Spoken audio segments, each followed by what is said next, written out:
Bonjour à tous et bienvenue donc à cette session sur l'éducation du contribuable. So good morning, good afternoon and good evening.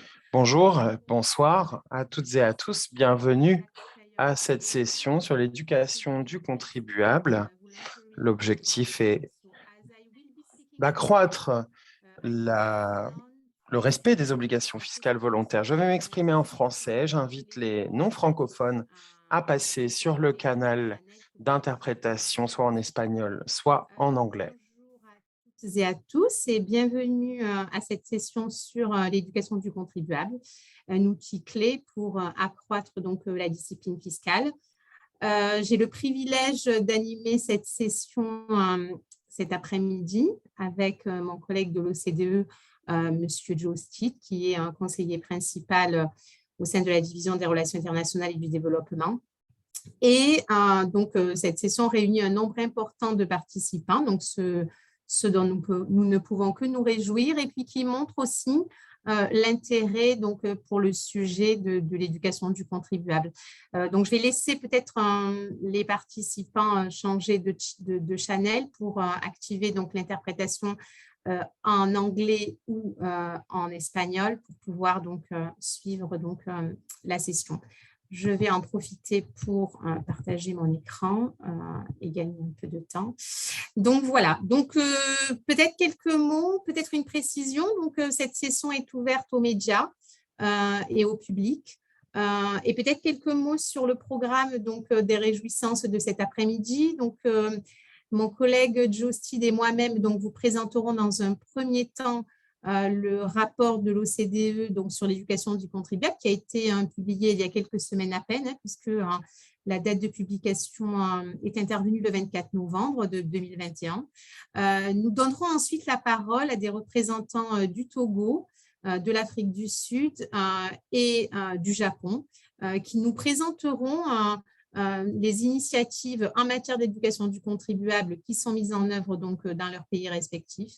Et puis, nous terminerons par une séance de questions-réponses au cours de laquelle donc, vous aurez la possibilité de poser donc, les questions. Donc, je vous souhaite à tous une bonne session. Et pour commencer cette session de la meilleure des manières, ce que je vous propose, c'est de commencer par un sondage. Donc, apparaît à l'écran le sondage dans les 3 langues, donc en anglais, en français et donc en espagnol. Il va apparaître sur le sondage qu'en anglais, c'est la raison pour laquelle en fait on vous l'a mis à l'écran donc dans les 3 langues. Donc, je vous laisse prendre connaissance donc de la question de sondage, pardon, et qui est la suivante. Donc, selon vous, quel est le principal objectif des initiatives en matière d'éducation des contribuables? Premier choix, sensibiliser les contribuables sur leurs droits et obligations en matière fiscale. Deuxième choix, éduquer les citoyens sur le rôle et la place de l'impôt dans la société. Et troisième choix, assister les contribuables dans l'accomplissement de leurs obligations fiscales. Donc, je vais lancer le sondage et je vais vous laisser quelques secondes donc, pour y répondre. Donc, vous pourrez le faire donc, en sélectionnant la réponse donc, qui correspond selon vous au principal objectif des initiatives en matière d'éducation du contribuable. Donc, je vous laisse quelques secondes et puis ensuite, j'afficherai les résultats qu'on pourra commenter rapidement avant d'entrer dans le vif du sujet donc, du rapport de l'OCDE.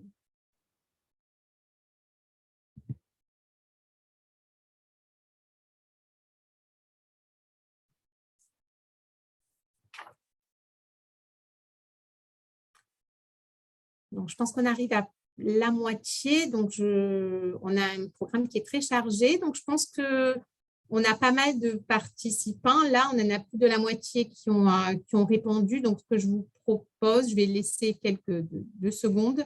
Et puis, je vais fermer le sondage. Et puis, ce que je vous propose, c'est de regarder un peu les résultats ensemble donc, des votes que vous avez réalisés. Donc, je disais, le sondage apparaît en anglais, mais je vous avais mis sur le slide donc, les différentes possibilités. Et je pense qu'on va s'arrêter et on va regarder ensemble donc les résultats, en tout cas les réponses que vous avez données à cette question qui vous avait été posée. Donc, on peut voir que les résultats sont assez variés. Donc, certains, donc, on a une majorité pour la première réponse, qui était donc sensibiliser les contribuables sur leurs droits et obligations en matière fiscale. Et puis, on a également des participants qui ont plutôt retenu l'éducation du contribuable sur son rôle et sa place, mais également l'assistance aux contribuables. Donc, comme on peut le voir, on n'a pas vraiment les réponses diverses montrent que l'objectif ne sera pas le même selon le public qui va être visé, selon l'expérience de l'administration en matière d'éducation du contribuable, mais aussi en fonction des ressources dont on dispose pour mettre en œuvre ces initiatives et également les partenariats qui peuvent exister pour pouvoir mettre en œuvre ces éducations du contribuable. Il est rare qu'une même initiative puisse répondre à ces différents objectifs. Et donc, c'est tout l'intérêt des travaux que l'OCDE a menés sur le sujet. Je vous le disais, nous avons publié récemment un nouvel ouvrage sur l'éducation du contribuable. Et ce nouvel ouvrage sur l'éducation du contribuable, il s'insère dans les travaux plus larges menés par l'OCDE sur le civisme fiscal et qui cherche à mieux comprendre ce qui motive en fait les contribuables à vouloir payer des impôts. Et parmi ces facteurs qui vont avoir un impact sur la volonté ou non des contribuables de payer l'impôt, on a pu se rendre compte que c'était la perception de la légitimité de l'administration fiscale, mais également les difficultés souvent des contribuables à comprendre le fonctionnement du système fiscal. Et donc, ce nouveau rapport que nous avons publié et qui apparaît à l'écran, nous avons publié en novembre 2021, c'est le prolongement d'un premier rapport que nous avions publié en 2015. Et à l'époque, ce rapport portait sur les initiatives en matière d'éducation du contribuable de 28 pays. Et puis, dans notre nouveau rapport, cette fois, on a été beaucoup plus exhaustif puisque notre rapport analyse 140 initiatives en matière d'éducation du contribuable déployées dans 59 pays. Et comme vous le voyez à l'écran, on a une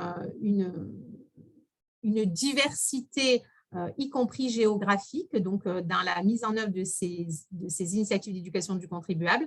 On peut le voir, on a 45,8% des initiatives qui figurent dans notre rapport qui sont mises en œuvre dans des pays riches, mais on a également une autre moitié qui est plutôt mise en œuvre dans des pays en développement. Donc, autant le premier rapport portait uniquement sur les pays en développement, autant dans le second rapport, nous avons souhaité être beaucoup plus exhaustifs et beaucoup plus équilibrés dans la répartition géographique des différentes initiatives qui sont mises en œuvre à travers le monde. On le voit sur le graphique gauche, 30% des initiatives sont déployées en Europe, 19% en Amérique du Sud, 27% en Afrique. Si vous voulez, c'est quand même c'est intéressant de voir la nature des différentes initiatives d'éducation du contribuable qui sont mises en œuvre et comment elles le sont et pour quelles raisons elles le sont. Donc, ce rapport, il est riche parce qu'il propose une variété d'approches d'éducation du contribuable. Ça peut être des magazines, ça peut être des émissions de télé, ça peut être des émissions de radio, ça peut être des unités mobiles, ça peut être la manière d'aller à la rencontre de populations isolées ou qui ne sont pas forcément en contact avec l'administration fiscale. Donc, il y a tout un tas d'initiatives qui sont analysées dans notre rapport. Alors, je ne pourrais pas toutes les citer, mais c'est la raison pour laquelle on a prévu dans la deuxième partie de cette présentation des présentations pays pour justement illustrer le rapport. Donc, ce rapport, il a permis, à travers l'analyse des 140 initiatives, d'élaborer une typologie des initiatives en matière d'éducation du contribuable. Et donc, on les a regroupées au sein de 3 grandes catégories: l'enseignement de la fiscalité, deuxième catégorie, informer sur la fiscalité pour sensibiliser, Et puis, troisième catégorie, apporter une assistance pratique aux contribuables. Et donc, je vais laisser la parole donc, à mon collègue, donc Joe Steed, qui va justement vous présenter rapidement donc, ces trois catégories qui sont la typologie qu'on a adoptée donc, dans le rapport que nous avons publié. Donc, Joe va s'exprimer en anglais. Donc, j'invite donc, les francophones à activer leur interprétation pour pouvoir suivre donc, la présentation de Joe. Joe, over to you. Joe, vous avez la parole. Merci, Samia.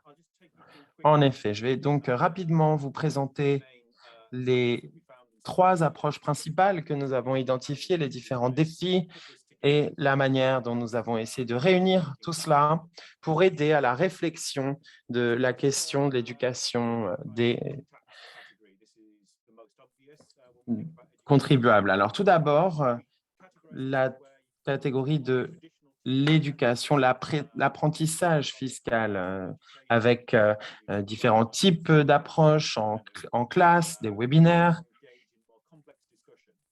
afin d'avoir des discussions un peu plus complexes également. Et donc, soit sur le rôle du système fiscal, souvent c'est avec des jeunes, des étudiants, des contribuables à venir, le rôle donc du système fiscal dans la société, ou alors des parties plus spécifiques du système, des aspects plus techniques, souvent notamment avec des entreprises, à travers des webinaires et des petites et moyennes entreprises pour présenter les aspects plus techniques et les spécificités du système fiscal. Un des points communs de cette catégorie, c'est qu'il s'agit d'une participation plus étendue, plus avancée avec les contribuables ou contribuables futurs lorsqu'il s'agit d'enfants ou d'étudiants. Cela nécessite des ressources plus importantes également. Oui, en effet, je vois le mot, les présentations seront disponibles en ligne après la conférence. La deuxième catégorie principale est l'information sur la fiscalité pour sensibiliser. Cela se fait à un niveau plus élevé que l'apprentissage ou la formation. Souvent, il s'agit d'un engagement plus court qui est là pour finalement planter une graine pour l'éducation en matière fiscale. Le but est également de pousser un certain comportement pour un meilleur engagement avec le système fiscal. De nombreuses initiatives souhaitent également renforcer la relation entre l'administration fiscale et les contribuables.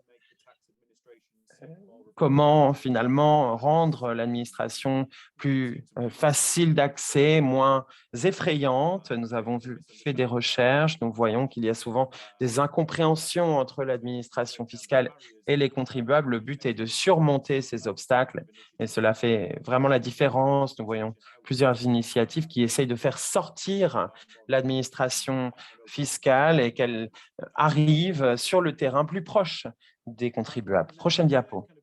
Le troisième domaine principal, c'est une assistance fiscale.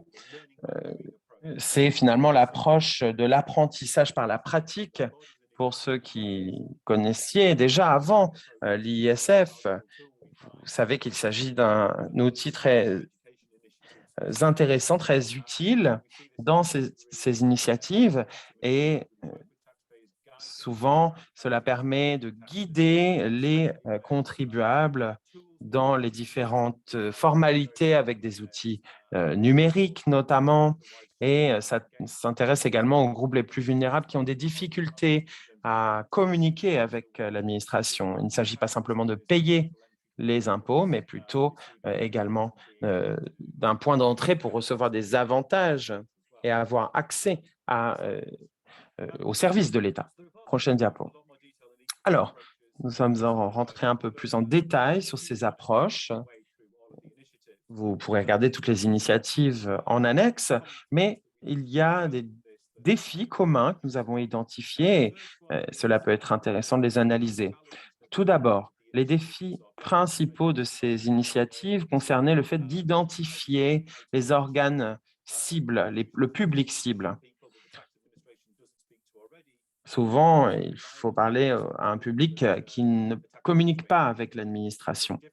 Et donc, cela peut présenter des difficultés.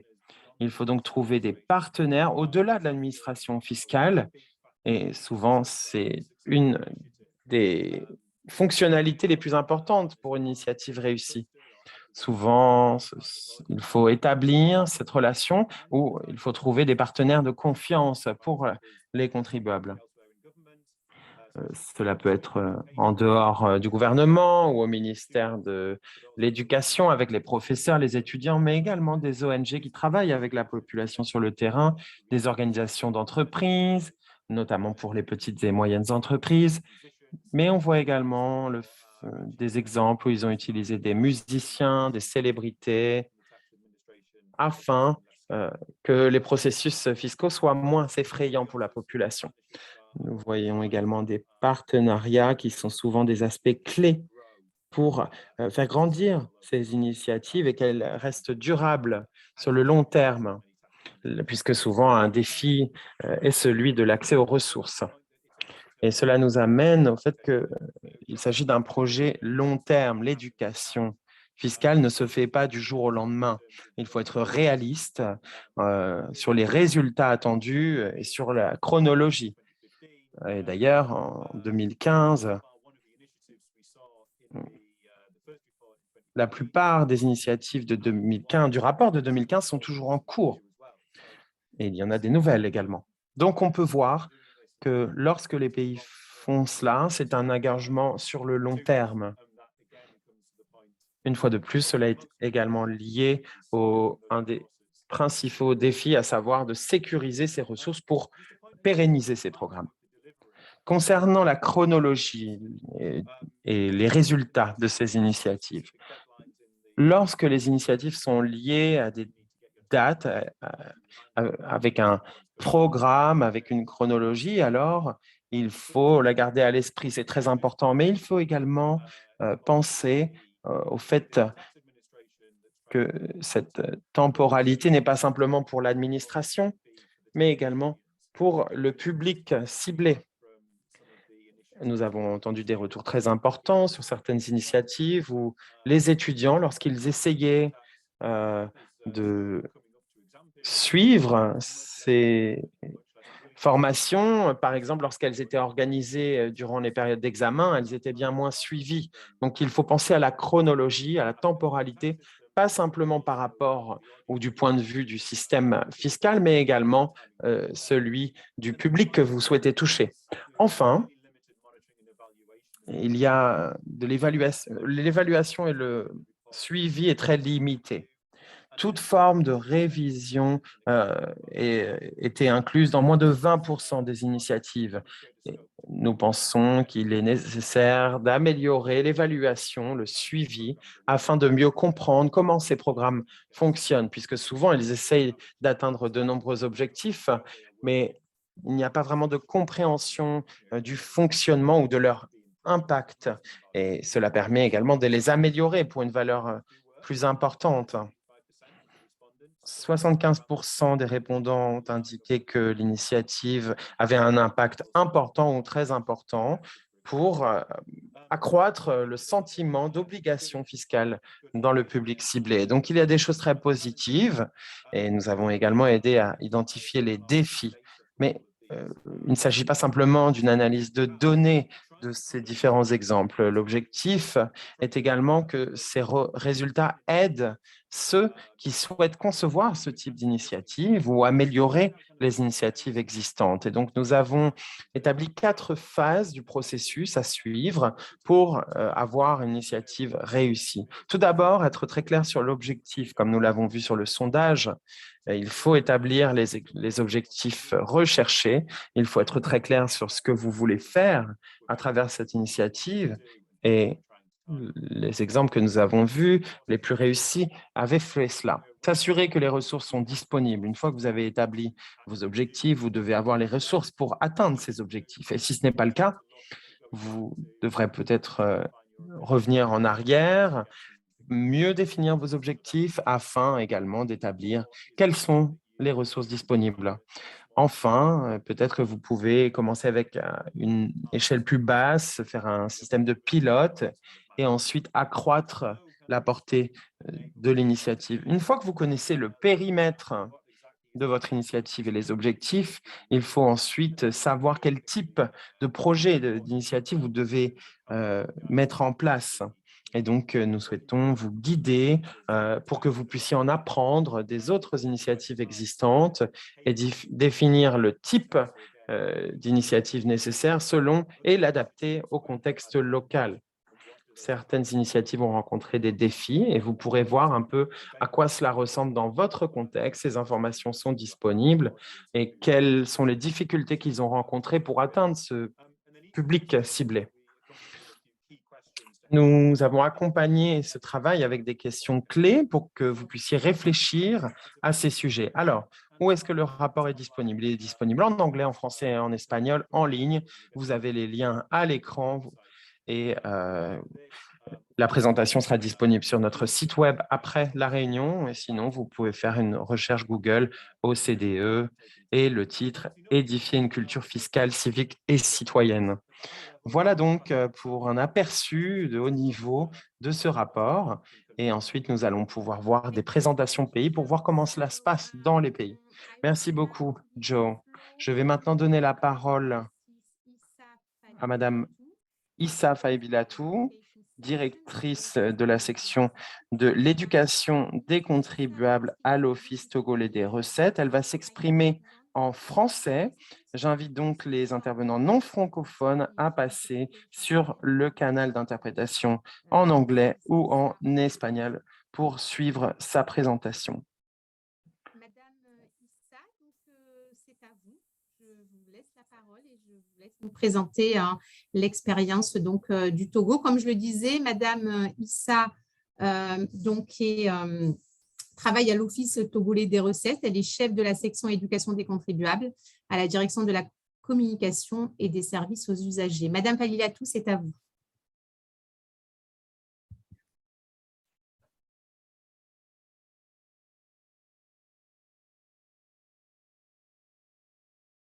Est-ce que vous nous entendez?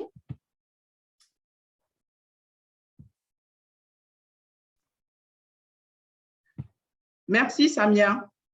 Mesdames et messieurs les participantes et participants, ravis de vous présenter quelques initiatives de l'Office togolais des recettes en matière de l'éducation des contribuables. Comme vous le savez, payer l'impôt est un devoir civique, mais payer l'impôt n'est jamais chose facile. Donc, parmi plusieurs mécanismes mis en place par l'OTR, nous allons vous présenter dans un premier temps une petite introduction et deux composantes qui portent sur la sensibilisation de proximité des contribuables et du grand public sur le civisme fiscal et le projet d'éducation des pairs sur le civisme fiscal. Et ensuite, une conclusion. Next slide, please. L'OTR est la fusion de l'administration douanière et celle des impôts. Il inclut le cadastre et le foncier. Et au Togo, nous avons un système fiscal déclaratif auto-liquidé.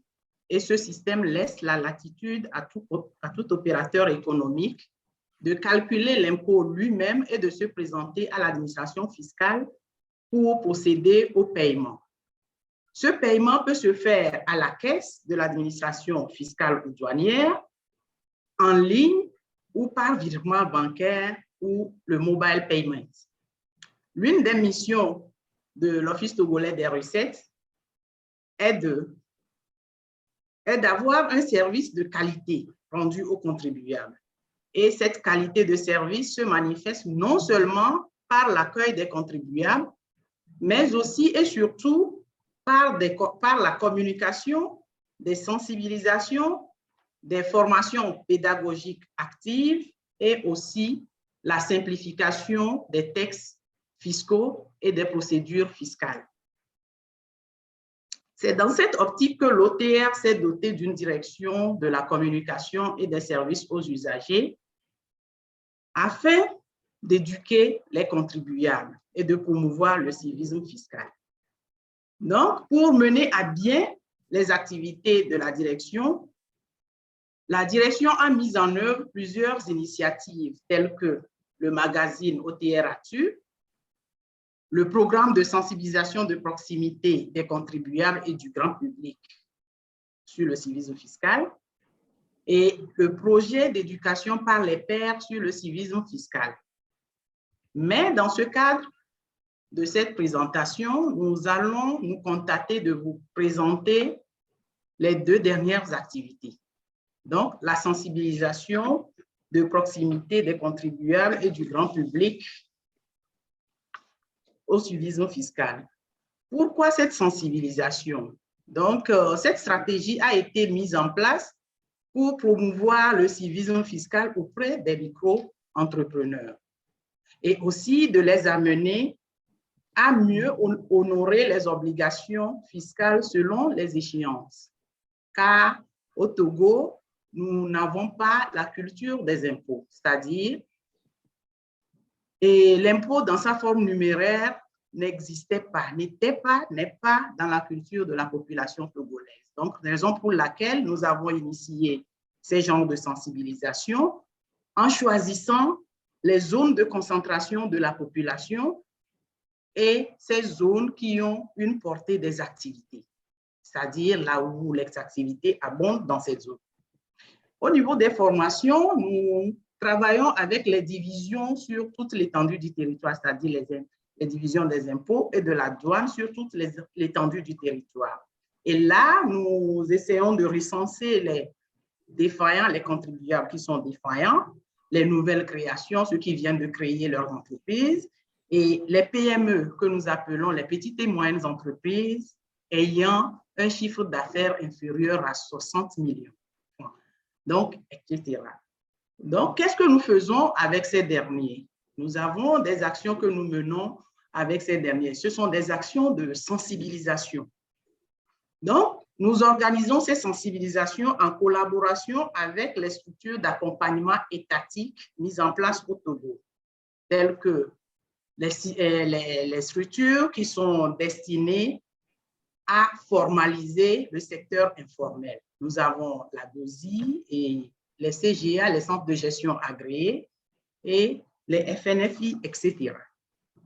Aussi, nous célébrons le contribuable. Et c'est la raison pour laquelle nous avons une célébration de la journée du contribuable. Et au cours de cette journée, nous donnons des primes de reconnaissance aux meilleurs contribuables. Et ceci pour les amener, pour les encourager et les motiver dans le paiement des impôts et taxes. Nous avons aussi des sensibilisations que nous organisons dans les marchés. Et d'ailleurs, ces sensibilisations ont tellement impacté la population togolaise et la Banque africaine de développement, la BAD, ce qui les a amenés à nous financer en 2016 pour ces genres de sensibilisation dans les marchés.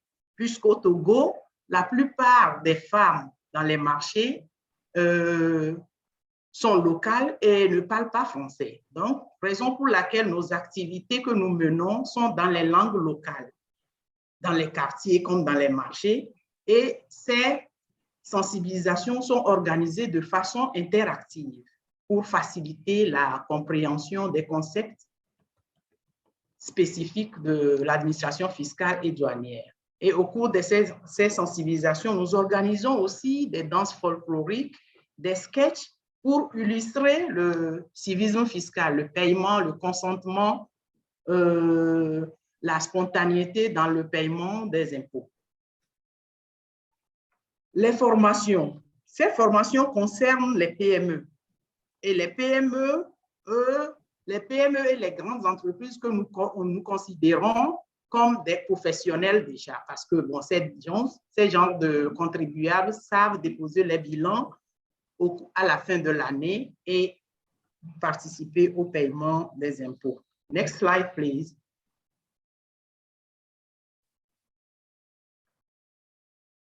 Samy, next slide, please.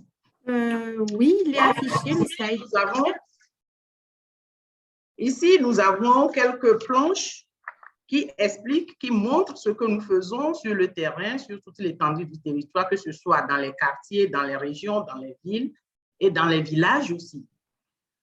Donc, cette planche relève et surtout incarne deux choses. au Togo. Donc, nous avons l'implication de la femme qui est au centre qui est l'actrice principale du développement économique et social. Et aussi l'implication des autorités locales. Nous voyons une femme, une chef de quartier qui nous accompagne dans la sensibilisation pour mobiliser les populations et aussi les amener à payer, les exerçants à payer les impôts et taxes. Au niveau des ateliers de formation des élus communaux, aujourd'hui, avec la décentralisation, nous essayons d'amener les élus communaux à nous accompagner dans cette sensibilisation, puisqu'ils sont plus proches de leurs administrés et doivent les amener à payer, étant donné que certaines taxes sont à 100% allouées et affectées aux collectivités territoriales. Next slide, please. Prochain diapo, please. Elle est affichée ici, Madame Issa. Je vais vous demander d'essayer d'être brève pour qu'on puisse laisser la parole. Ici, maintenant, nous avons les résultats que nous avons eus au cours entre 2015 et 2019. Déjà, au niveau des sensibilisations, nous avons eu à toucher 157 876 personnes pour venir à l'immatriculation et s'immatriculer, devenir des contribuables formels. Au niveau de la formation des PME, tout juste avant le COVID de 2017-2019, nous avons 4 614 entreprises et au cours de la COVID, nous avons 2 628 personnes touchées. Les formations des PME, cela se fait dans les salles que nous invitons pour pouvoir aller sur l'estimatique donnée. Donc, nous avons ce nombre que nous avons pu former. Mais au cours des formations, nous insistons sur l'adhésion spontanée du paiement des impôts. Et surtout, cela nous a amené à avoir une plus grande proximité, la confiance entre les contribuables et l'administration fiscale et une crédibilité remarquable dans le renforcement des relations entre l'administration fiscale et les contribuables. Donc, le second projet d'éducation par les pairs sur le civisme fiscal, cela nous amène à amener les contribuables à relayer l'information de l'OTR auprès de leurs camarades contribuables, car entre camarades contribuables, ils parlent la même langue, donc vice-versa, pour mieux atteindre toutes les couches socio-professionnelles en matière de promotion du civisme fiscal. Donc, nous les utilisons pour nous aider dans le processus de sensibilisation pour atteindre le grand public. Le choix est porté sur les contribuables professionnels. Donc, dans le choix, le contribuable doit savoir parler français et écrire français, lire aussi, et au moins parler deux langues locales afin de convaincre ses camarades dans la langue locale pour mieux payer les impôts et taxes. Et le contribuable doit être un leader d'opinion, un contribuable exemplaire. Les activités que les contribuables mènent sur le terrain et que ces contribuables sont censés sensibiliser leurs camarades. Donc, nous les formons et au cours de chaque année, nous les recyclons par rapport à la loi de finances et aussi par rapport aux réglementations de l'administration fiscale et douanière. Donc, au cours de la formation, nous avons des concepts d'éducation par les pairs, le guide fiscal actualisé que nous les enseignons sur la fiscalité des entreprises au Togo, comment communiquer efficacement en tant que père éducateur et les activités des pairs, puisque ces activités se font vont dans les entretiens individuels ou par groupe, où ces derniers font des sensibilisations générales qu'ils remontent à l'administration fiscale. Aussi, pour s'assurer des activités de ces pairs éducateurs, nous avons une plateforme de messagerie où les pairs éducateurs envoient toutes les activités menées au cours de la semaine ou au cours de la journée. Madame Issa, donc, en conclusion, ces programmes ont permis de formaliser les entreprises et puis de réduire la discipline fiscale, élargir l'assiette fiscale et inciter volontairement les contribuables à payer les impôts.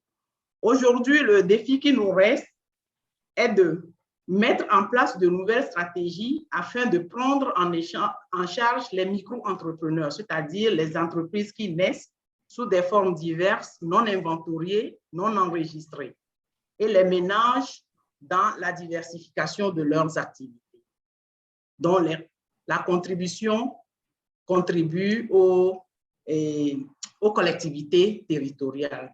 Merci, Fanny. Merci, Samia.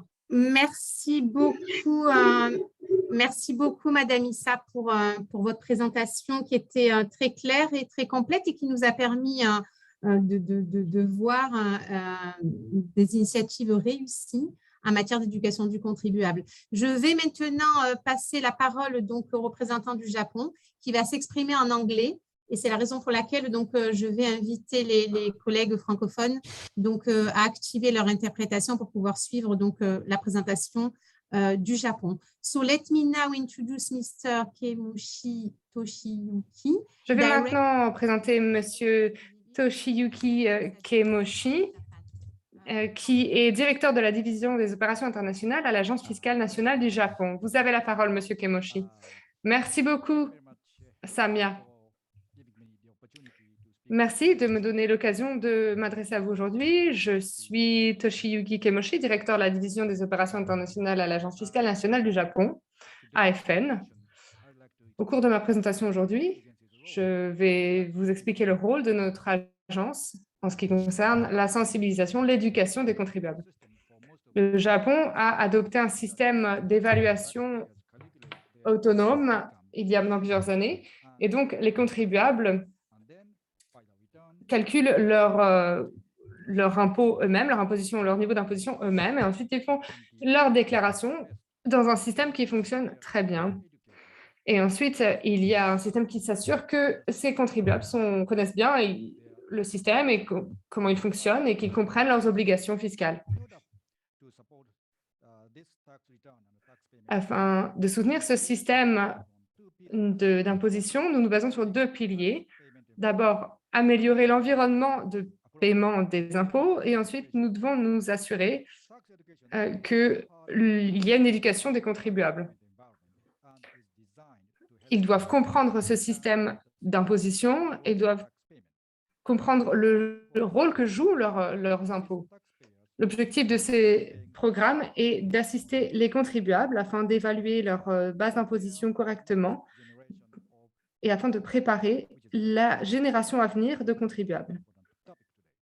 C'est un sujet crucial aujourd'hui. Diapositive suivante. Laissez-moi vous expliquer comment nous envisageons de mener à bien cette éducation des contribuables. Nous travaillons à cette éducation au sein de la AFN, mais aussi en dehors, notamment dans le secteur public et privé, en particulier au sein des écoles. Nous travaillons spécifiquement avec une institution qui est établie au niveau national et local pour promouvoir le paiement des impôts et afin d'aider l'éducation et la pédagogie auprès des contribuables. Nos principales activités sont au Conseil central, des réunions avec le directeur de notre agence pour discuter des principales politiques de base d'éducation des contribuables. Nous avons une réunion générale pour se mettre d'accord sur ces politiques et ensuite le Conseil diffuse et communique sur ces politiques aux organisations pertinentes. Les conseils locaux promeuvent également ces questions. Ils ont une réunion en mai ou juin et ils décident de leurs activités pour l'année à venir. Diapositive suivante. Ce graphique montre les relations entre les institutions liées à l'éducation des contribuables au niveau national et local. De gauche à droite, on voit l'organisation de l'Agence nationale fiscale. On voit l'organisation des gouvernements locaux avec les juridictions locales en vert. Et ensuite, les organisations des gouvernements locaux qui concerne l'éducation et les écoles en jaune.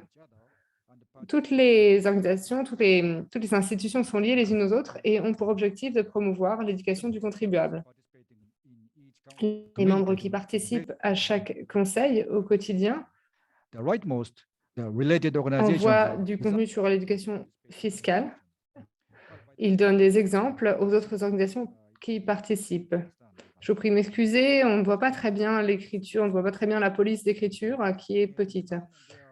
Diapositive suivante. Au Japon, il y a des organisations liées à l'autorité fiscale que vous pouvez voir sur cette diapositive. Et ils participent avec l'agence nationale, ils ont leurs propres membres et ils fonctionnent avec les cotisations qu'ils obtiennent de leurs membres. Ils ne reçoivent aucun soutien budgétaire de la part de l'agence nationale. Il s'agit d'un système bénévole de soutien à l'autorité fiscale nationale.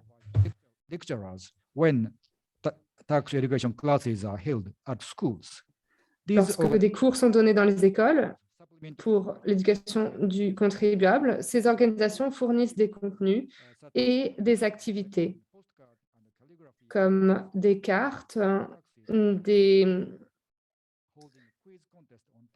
des quiz sur les impositions locales, etc. Ainsi, chaque organisation participe activement au travail de l'agence nationale. Et l'AFN travaille également étroitement avec elle pour qu'elles comprennent mieux l'imposition et pour établir une confiance entre elles. Diapositive suivante.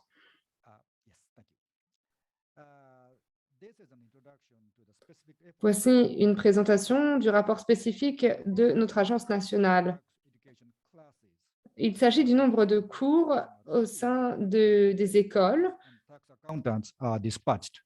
Les comptables fiscaux sont envoyés dans des écoles pour enseigner aux élèves le rôle des impôts et leur importance. Au cours de ces cours, les formateurs utilisent des vidéos, du matériel interactif créé par notre agence nationale.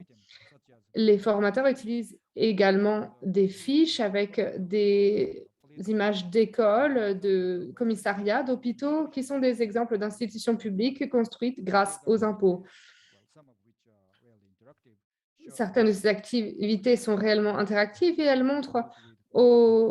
poussent les étudiants à trouver des services publics et des institutions publiques qui sont édifiées grâce à l'imposition. Par le passé, les formateurs étaient envoyés par l'agence et ses bureaux locaux seulement. Mais récemment, les employés des gouvernements locaux et les comptables fiscaux ont également été envoyés pour dispenser ces cours. C'est parce que le gouvernement japonais a encouragé ces institutions à le faire. L'idée étant que toute la société doit participer à l'effort d'imposition. En 2019, lors de l'exercice fiscal, nous avons envoyé 29 500 formateurs. 8 000 d'entre eux n'étaient pas des employés de l'agence nationale. Nous avons mené un sondage concernant les demandes des écoles. Les cours d'éducation contribuable peuvent commencer à n'importe quel moment de l'année en fonction des demandes des écoles. En fonction de la demande spécifique des écoles, les conseils choisissent quel formateur envoyer. Ils choisissent l'horaire et le contenu utilisé pour les cours. Les étudiants et les élèves qui ont participé au cours doivent ensuite répondre à un questionnaire concernant le contenu du cours. Les résultats sont évalués et utilisés afin d'améliorer les cours à l'avenir. Diapositive suivante. Nous suivons les lignes directrices éducatives du Japon et en fonction de cela, nous organisons des séminaires concernant l'imposition pour les professeurs et les formateurs afin de renforcer leurs compétences et leurs connaissances. Des exemples concrets d'affaires sont présentés à ces formateurs qui sont déjà impliqués dans l'éducation des contribuables. Et on partage des données intéressantes également et pertinentes sur l'état de l'éducation aux contribuables. Dernièrement, je souhaite vous parler d'un concours d'essai sur l'imposition. L'Agence nationale d'imposition japonaise ainsi que des parties prenantes du secteur privé ont organisé ce concours depuis plusieurs années. Les étudiants doivent rédiger des essais et les meilleurs peuvent obtenir un certificat et un cadeau. Nous estimons que la rédaction d'essais est une approche didactique parce qu'elle permet aux étudiants, aux élèves de réfléchir à l'imposition. Ils en parlent avec leurs parents et leurs proches et ils réfléchissent au rôle joué par les impôts dans la société et pourquoi ces impôts sont indispensables. L'Agence fiscale nationale du Japon utilise ensuite des brochures, comme vous pouvez en voir un exemple à l'écran. Des affiches aussi. Cette affiche montre des lignes directrices et des informations supplémentaires, comme la situation actuelle du budget national. Vous pouvez aussi trouver un lien vers l'Agence fiscale nationale du Japon et vous trouverez davantage d'informations sur les essais sur l'imposition. Les étudiants au lycée, les étudiants de l'équivalent de la seconde et de la première rédigent cet essai. Les plus jeunes peuvent choisir n'importe quel familier à l'imposition et les plus âgés peuvent nous parler de leurs réflexions concernant le rôle de l'imposition dans la société ou ce qu'ils pensent de l'actualité autour de l'imposition, où ils peuvent parler de l'avenir de notre société par le prisme de l'imposition. Il est courant que les élèves doivent écrire des essais au cours de leurs vacances d'été. Donc, nous lançons ce système de concours en mai. Ensuite, en septembre, les essais sont évalués et on annonce les lauréats en novembre. Diapositive suivante. Ce tableau montre le nombre d'écoles et d'essais envoyés au cours des 3 dernières années. Comme vous pouvez le voir, au cours de l'exercice fiscal 2021, près de 8 000 écoles ont participé et 6 482 élèves ont envoyé des essais. Au cours de la dernière année, le nombre d'essais envoyés a augmenté. Ils ont parlé notamment de la reconstruction suite à des séismes. Ils ont également parlé, pour bon nombre d'entre eux, de l'énergie et de la fierté des contribuables de participer à la société. Diapositive suivante, merci. Nous avons atteint la fin de ma présentation. Il est difficile de vous présenter tout notre système en quelques minutes, mais j'espère que ma présentation vous a été utile. Merci beaucoup, Monsieur Kemoshi. C'était très intéressant, très complet. Donc, merci beaucoup. Je souhaite maintenant présenter Monsieur Rebone Kabo, directeur de l'éducation des contribuables et des commerçants et de la gestion des connaissances au sein de l'autorité fiscale sud-africaine. Vous avez la parole, Madame Kabo. Merci beaucoup, Madame. Bonjour à tous mes collègues. Je m'appelle Rebone Kabo. Je suis la directrice éducation des contribuables et commerçants et gestion des connaissances au sein de l'autorité fiscale sud-africaine. Je vais vous décrire ce que nous faisons en Afrique du Sud à ce sujet. Cette année, nous célébrions notre 25e anniversaire en tant qu'institution. Diapositive suivante. Ce que nous avons fait au cours des 2 dernières années, c'est que nous avons redéveloppé, revu notre stratégie, notre vision. Nous avons commencé à nous dire que nous souhaitions devenir une agence intelligente et moderne, d'une intégrité irréprochable qui inspire la confiance et l'admiration. Nous souhaitons devenir numérique et moderne sans oublier les contribuables qui n'ont pas accès à une connexion, par exemple. Diapositive suivante. Notre mandat, nous souhaitons fournir une administration d'imposition qui soit efficace pour percevoir les impôts en Afrique du Sud. La clarté de notre raison d'être, notre mandat, est de percevoir l'imposition due, de s'assurer que les contribuables respectent la législation en termes de douane et d'imposition. Nous fournissons des services pour optimiser les recettes fiscales, la protection des frontières et faciliter le commerce légitime. Donc, nous répondons à une raison d'être plus large pour nos communautés. Nous souhaitons permettre au gouvernement de construire un État qui répond aux besoins et au bien-être de tous les Sud-Africains et qui permet une croissance économique durable et un développement social qui bénéficie à tous. Nous souhaitons que la société comprenne notre mandat et qu'ils sachent l'impact que nous avons sur leur vie.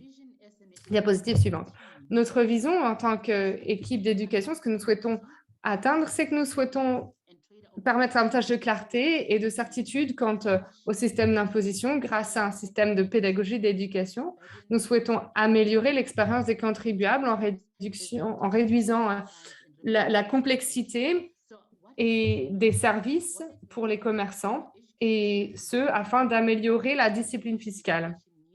Alors, comment faisons-nous cela? Eh bien, nous répondons aux besoins d'éducation en nous basant sur les preuves et sur les données par segment et par produit. Nous nous concentrons principalement sur les recherches basées sur l'éducation et l'analyse basée sur l'éducation afin d'améliorer notre contenu éducatif de façon continue en nous basant sur les preuves.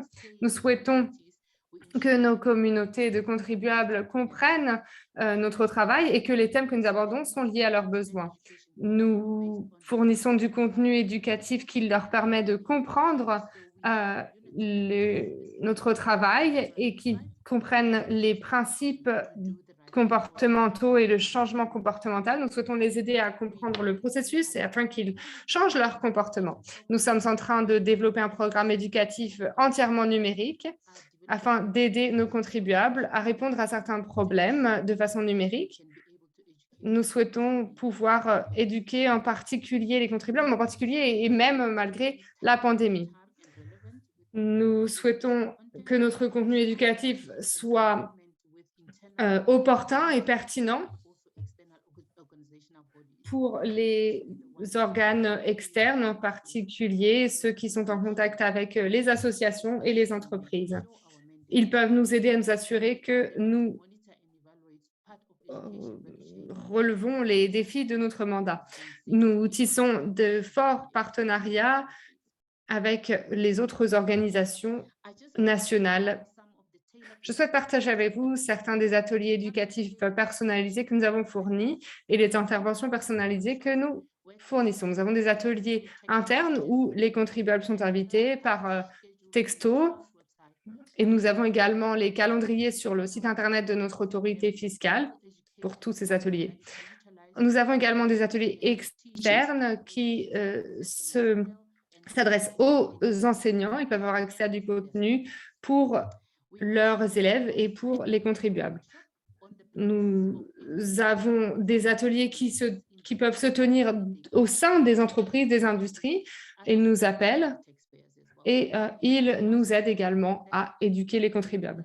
L'an dernier, nous avons tenu différents webinaires du fait de la COVID. Nous souhaitions tout de même continuer à mener à bien notre mandat. Nous avons fait des publicités sur YouTube et les autres réseaux sociaux afin de cibler la population des contribuables sur certains sujets spécifiques pertinents. Et l'an dernier, au cours de la COVID, nous avons également permis l'évaluation à nos contribuables. Nous leur avons demandé ce qu'ils souhaitaient en termes d'éducation. Et ils ont demandé que leur fournisse cette éducation depuis chez eux, lorsqu'ils rentraient du travail. Ils souhaitaient avoir accès aux nouvelles technologies. Nous leur avons fourni cela et les sujets qu'ils ont choisis étaient ceux qui étaient les plus pertinents pour eux. Et les panels fournis ont été adaptés à la demande de ces contribuables. Nous avons aidé à la mise en place d'un programme d'éducation au sein de l'école. Nous souhaitons nous assurer que les impôts sont un des thèmes dans l'éducation économique et budgétaire. Nous estimons qu'il faut comprendre l'imposition lorsque l'on étudie l'économie. Donc, on utilise le cadre de l'OCDE pour s'assurer que ce point-là fait partie de l'éducation financière. Nous avons différentes institutions financières qui fournissent des programmes d'éducation et ça a été vraiment une réussite, en particulier pour les apprenants. Notre objectif en tant qu'organisation est d'être capable d'autonomiser les contribuables pour qu'ils s'aident eux-mêmes. Donc, nous avons mis au point des guichets d'assistance personnelle qui sont très faciles d'utilisation et qui sont gratuits. Ainsi, les contribuables peuvent avoir des interactions basiques avec notre institution. Ils peuvent être mis directement en relation avec les branches pertinentes lorsqu'ils ont une difficulté. Nous avons également des unités fiscales mobiles et ça leur évite d'avoir à se déplacer sur 200 km pour rencontrer l'autorité fiscale. Nous essayons de les rencontrer où ils se trouvent. Nous les aidons avec toutes les questions liées à l'imposition. Diapositive suivante. Segments of our communities. We have tailored education workshops, school community program. Nous avons des ateliers d'éducation adaptés. Nous parlons notamment de la moralité fiscale,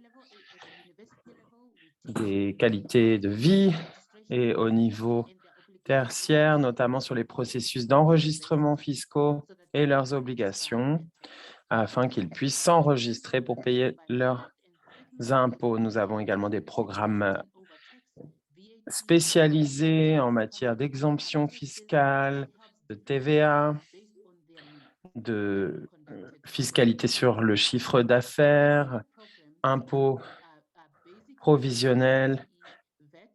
Et concernant nos programmes par produit et segment, il y a le PAY, la TVA et le site. Le but est de travailler durant l'année fiscale et pendant la partie budget, lorsque des changements sont opérés, nous les utilisons pour éduquer les contribuables. Pour la marche à suivre, un exemple maintenant, l'unité fiscale mobile, le MTU, a pour but de déployer ces unités dans les régions rurales, éloignées, qui n'ont pas de département SARS. Et le but est d'utiliser l'approche la plus efficace. Nos canaux numériques nous permettent de nous assurer que les contribuables migrent vers ce qu'on appelle l'application mobile et également le SARS e-filing, où il est possible de poser des questions, nous demander ce que les contribuables doivent faire, notamment, avant de se rendre sur le site. Le but est d'éduquer et d'apporter de la clarté en matière d'obligations fiscales, assister les contribuables à migrer vers les plateformes numériques et sensibiliser le public sur le travail que nous réalisons. Prochaine diapo, c'est d'ailleurs ma dernière diapo.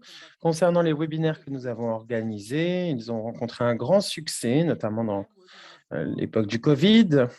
Nous avons organisé 10 webinaires en direct et nous avons plus de 1100 followers sur YouTube.